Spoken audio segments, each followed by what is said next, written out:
Okay, so we talked about a little bit of our philosophy in the bladed portion, and now we're going to talk about how do we take some of the movements out of the form and apply it to, I guess, to knife situations or grabs. Okay, so we all know the beginning of the form, we do this, right? We're here, we're here. Okay. This is actually an application. It looks silly, but it is actually an application. Okay. This also, at the end, this is obviously an application, this is an application. And when we take these forms out, instead of building template upon template upon template, we use what we have. I call them master keys. Some other artists also call them master keys. They're master techniques that are taken out and used in different scenarios, because technique should be versatile. It shouldn't be one set of templates for only this situation and one set of templates. That's too much to remember. You got to act instinctively and react and proactively, not just proactively, but obviously reactively. But when you have these too many templates, it's a bear on your mind. Okay, so we take our base, our master keys, and take it out of the gears and inspect them individually for any, there might be an adjustment that might need to be made. All right, when you have a base, you can build on that by adjusting the techniques and without creating more templates and templates. Because when you do that, then you're forcing yourself to add stuff, and it becomes kind of arbitrary. It's like, do I really need to add that just because I need to, make another template? No, and it's just more stuff to remember, and it's not going to help you in a fight. So if Chris is to grab me here in a choke, right? So there's this movement here, right? If you grab me here, this is the eye, you're scraping the eyes. You come back, right here. This is this part here, okay? Where we go like this, okay? But in this case, we're going here. So if he's holding tight, yeah. We're here, and then we open up, and then you're going here. You're either going to go here, or you're going to go up here, okay? And this is in the form. You take it out of the form, and you put it in one of the most common scenarios: a grab, a lapel grab, neck choke, Folsom style knife attack, and you apply it. Okay. So again, he grabs. There's that. Break the eyes. Bring it back across here. He's going to think that you're going to put downward pressure, so he's going to push up on my neck, right? Because he feels pressure down here, but it's a fake, it's a bait. So when I'm putting pressure here, I'm actually going across. And then you come in, or you come in with the elbow. Okay. So if I was to attack, or to grab Chris, you would come across with the eye rake, boom. Come across like this, the front. Put pressure on my arms to make me think you're going vertical, but you go horizontal. Right. And there's that. Boom. And you're coming in. You're opening them up, and then you invade the diamond. You invade a space. Okay.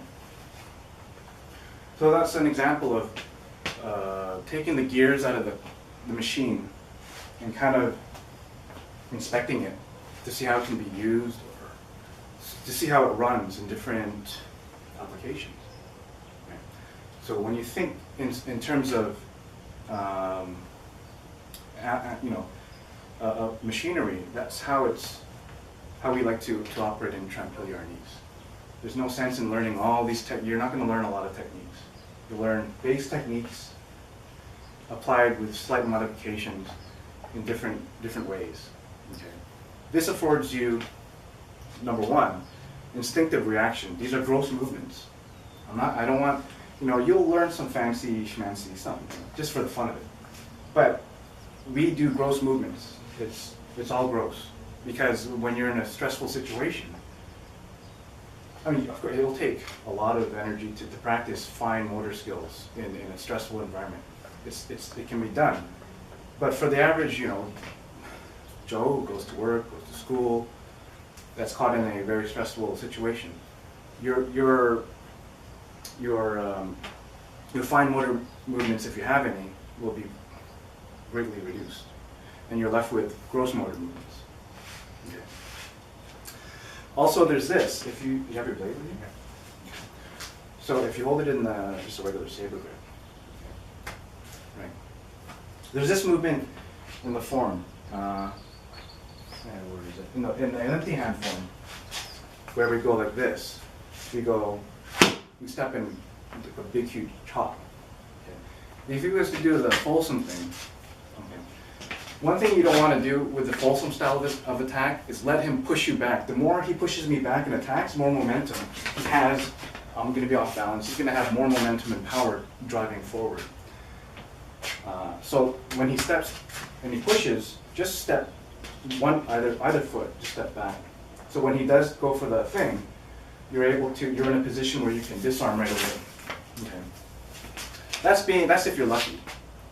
But if you grab here and just go high line and just go slow, just keep on doing this sort of movement. Okay. It's going to happen a lot quicker, but this is where we take the technique out and we kind of analyze it. So this is going to be obviously amplified in a real situation. But we practice the timing of it. So it's here. As you do this, this comes up. As he retracts again, you take both arms out. One huge gross movement. Just take it right out. And then if he's still holding on as you do this, if he's still holding on here, or maybe not, if he's still holding on, take it crosswise and then go for a throw.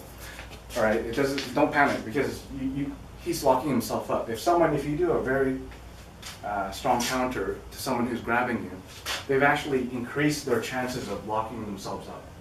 Okay, and it's going to be easier for you to control after that. But here, all right. Some people like to go here and attack the elbow right away, and that's okay.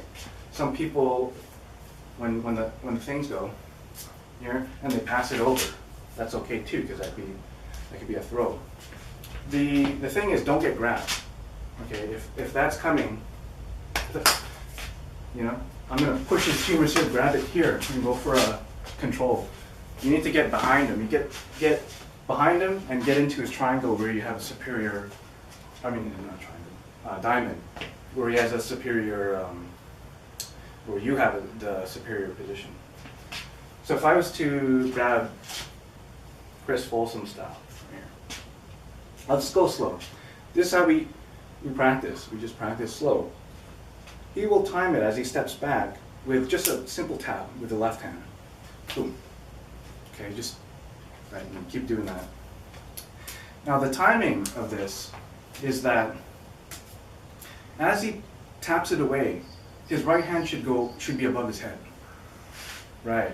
So you got to time it. So as you tap it away, that should already be above your head. Because as I come back, right. Okay. As I come back for because this is a sewing machine, right? So here, boom, right. It's gonna, as I come back, by the time it comes back, his arm will have already crashed my arm. Okay. If it doesn't work when he's here, and you go here, and you tap, and he changes plane all of a sudden as you do this, it's okay. This is a tap. This is why we don't really do this cross tapping thing and make it into one big, huge, largest movement. Because when you're in a situation where you have to do this, this is considered a tap as well, right? And then of course you're passing it, and then you're controlling right away. But largest or gross movements, in terms of that affect both the grab and the knife right away, or what you want to do. Okay. Coming down here, and then once you're in this plane, any kind of plane where you have him, where you've actually forced him to drop his plane, you rise your plane up with an elbow. Okay. So for instance, here, right, sometimes boom, boom, comes up. Okay. Because I think even if you crash my arm down, right, I think you're still gonna control my knife. but you can control it and move it out of the way or open me up. And then by the time I regain control of the knife, it'd probably be too late. You'll already be invaded my, you'll have invaded my diamond here. So those are two examples of how we would take some movements out of the form and kind of bring it out outside our template here, and then kind of break it down in terms of, or analyze it in terms of knife defense, any kind of situation, but mostly knife, because these are very common. Okay. I've never seen a knife fight where when he cross taps, it keeps going like this or whatever. That's not realistic. If it's here, he's here, and then he grabs, and it becomes a Folsom style attack, and then you're shitting your pants. Pardon my French, but it's really, it's just a relentless, overwhelming attack. The main thing is when the grab comes, just don't move back too much. The initial reaction is, of course, you want to get away. But he's already grabbed on, so what's the use? The more you get away, the more he's going to forward pressure, and he's going to just overwhelm you with too many strikes, and you're going to be off balance anyway to do anything effectively. So what we have to do is attack the attack. When it comes again, just take it down. Boom. One huge, large, gross movement.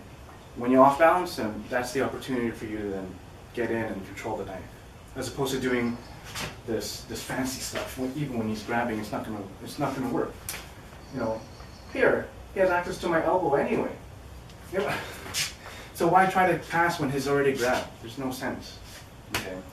And if you do that instinctively because you've trained that, this too much, and when the grab comes, and you do this, and you pass, it's going to be a little bit too overwhelming for you because you haven't studied this sort of situation here and applied it to someone who is doing the sewing machine attack. Right?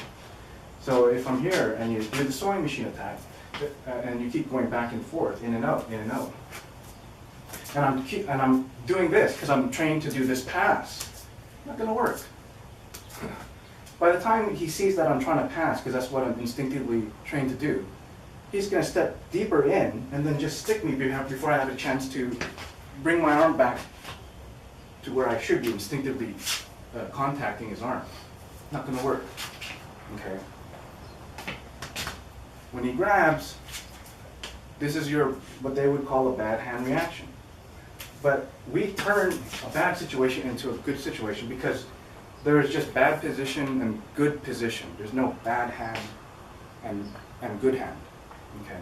So in order to establish the good position, once we off balance him, this gives us the opportunity, once he's off balance, to establish good position. I can establish by staying in my diamond and bringing him into my diamond to control, or I can crash his diamond and go for it, takedown in his diamond, and be more proactive about it as opposed to, reactive. Okay, because sometimes you have to be proactive. This is probably one of the more common situations. When a knife attack comes, we have to be more proactive. We actually have to attack the attack because this is a relentless onslaught. Because they know they have a very formidable weapon that you're not going to be, any casual move is not going to take care of. But you have to actually explode into the attack. Right? So if I'm attacking Chris, I'm some dude on a jeepney.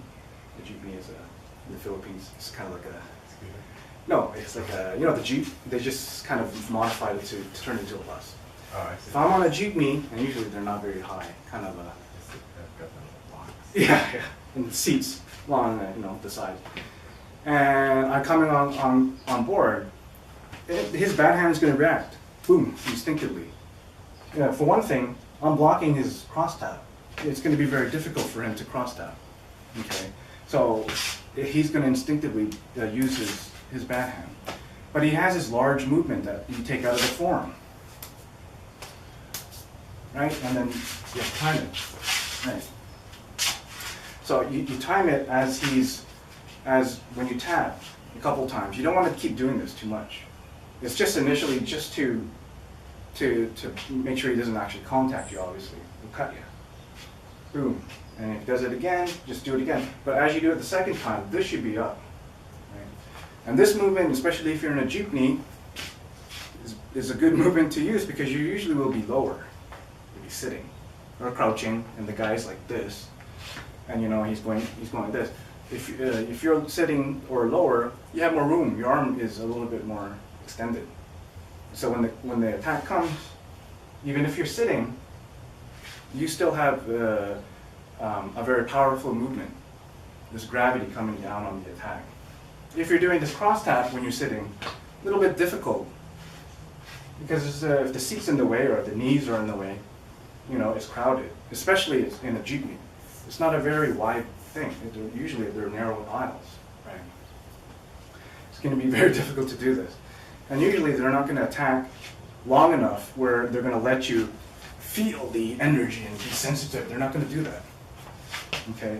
First of all, if they grab, you better just say, okay, just take it.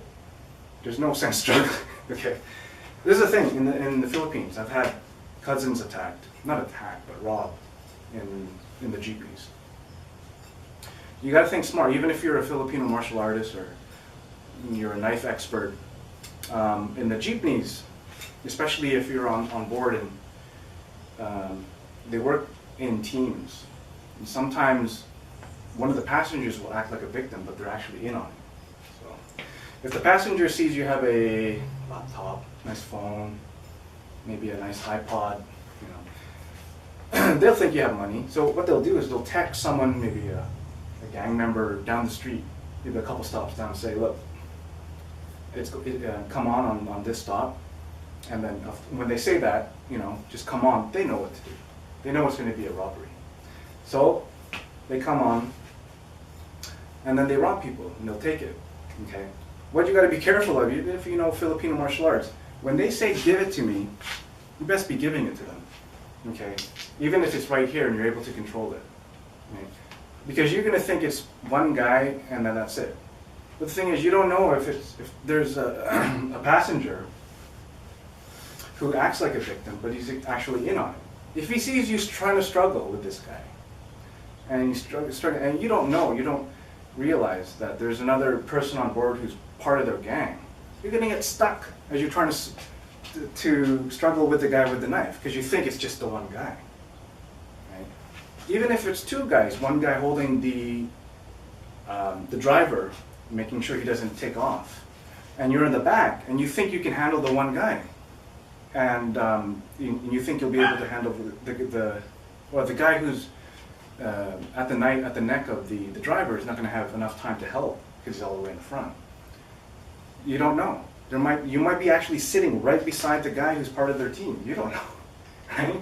So if he sees, as soon as he sees you struggle, he's going to take that opportunity. They carry their, of course, they have their knives as well. Boom. There goes your kidney, nicely perforated. So in this situation, in those situations, don't even bother. Just give it, okay? Just don't, you know, because especially if they're hopped up on some kind of drug like shabu, or you know, those kind of meth, I don't know what kind of, they have, in the Philippines, shabu is very popular. They use that, they get really high on that. If they're especially hopped up on some drug, and you struggle like that, they're not gonna care. They're not going to say, stop struggling, or I'm going to stop you. Stop means stab you, whatever. They're just going to stab you because you're not listening to them the first time. If they say, give me it, just, all right. Of course, initially, if you're not sure, you know, you're not noticing anything, you have your earphones on, you say. Of course, initially, you're going to be like, whoa, you know. And then once they present it, you better calm down and just say, all right, take it. Don't keep on struggling. Initial reaction is like, no, because they're going to tug on stuff. They're going to say, give me your whatever. So initially you're going to be like, whoa, hey, what's wrong with you?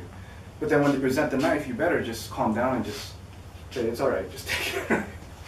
Because if you're not sure what their intentions are, I mean, they might be on drugs, their mental state, they might be just plain loony. They won't even give it a second thought because you did. you give it a second thought, you kind of pause, and you give pause to people like that. They're not going to give you pause. They're just going to go straight in, and that's it. Life is, unfortunately, in some places they're very, very cheap, just like other places. But especially there, you know. I mean, you just got to be very aware and realize that when you're applying, if you were to apply your technique, let's say that you did comply. Right? You did comply. You gave your iPod, your $5,000 whatever watch you were carrying, which you shouldn't be carrying in the first place or wearing in the first place. You give your hat. You give your 5,000 pesos. All right, good. You think you're safe, but don't look away. Don't whatever. Even if they say look down, try to determine where they are. Like track them if you can peripherally. Because some of these guys, and there are cases, even if you give them the stuff, they'll just shoot you anyway, or they'll stab you. They don't care, right? So you don't know. So in that case, in those cases where you've actually complied and you think that it's okay now, don't look away, don't think that everything's okay and just act, don't be on guard. You have to be very aware and still on guard, because there are times when you give them stuff, and just for the heck of it, as they're going off, they'll just grab you and go like this. Okay? So if you're aware and you're, that's when you can then use your art, because you're forced to. He's attacking you after you've given and complied. He's still attacking. Man. So of course you're defending yourself. Those are the cases where yes, you must, it's common sense. It's going to be a reaction. You have to defend yourself. And if it happens, just hope that hopefully some passengers will help you, because if you do that and you defend yourself, obviously his friends might come back on and see you struggling, and then it'll turn into a foobar situation that you just don't want to be in, right? If by chance you're able to disarm them and then get one hit, try to jump out the bus. Don't stay on the bus, because the friend's going to be, hey, you're going to come back and they see you struggling. If you're able to get out, jump out, just jump out and run. There's traffic anyway. It's going to be hard for them to track you, right? So, but those are the situations where these big movements may not work according to your situation, the environment. Large movements can work in terms of where you're letting gravity do its business. Okay, because it doesn't have to be very high. If you're down and there's a little bit of clearance, then good. But it doesn't, even if it's slow, it doesn't have to be very high, because the gravity is still helping out, and you're using your core here to really disrupt the knife and disrupt his energy flow. Right? Okay, so those are some scenarios that you have to be aware of, especially when you're traveling overseas. If you ever decide, just for one thing, try not to take the jeepney there. If you're gonna just try to take a taxi, even though it's a little bit more pricier or expensive. It's okay. At least you're safe. But even still, there are some taxi drivers, they're in on it. But for the most part, generally speaking, it's safer to take a taxi than a jeepney. Because especially, but again, it depends what area you're in.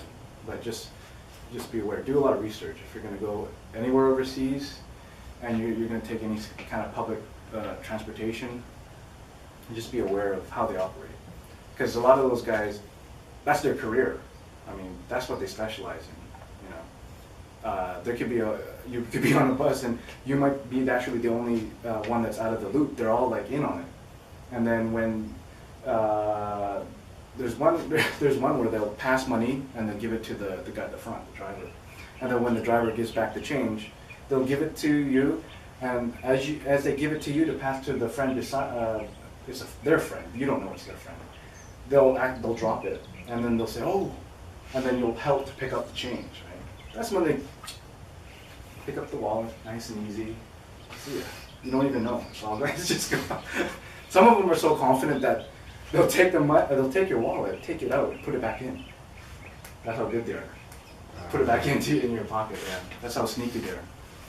And they do that really mainly for showing. They show off to their gamblers. See that? I'm so smooth, you know? I was able to take it out, put it back in his pocket. He didn't even have a clue. So just be very aware. There's all these scams that happen on these types of public transportation.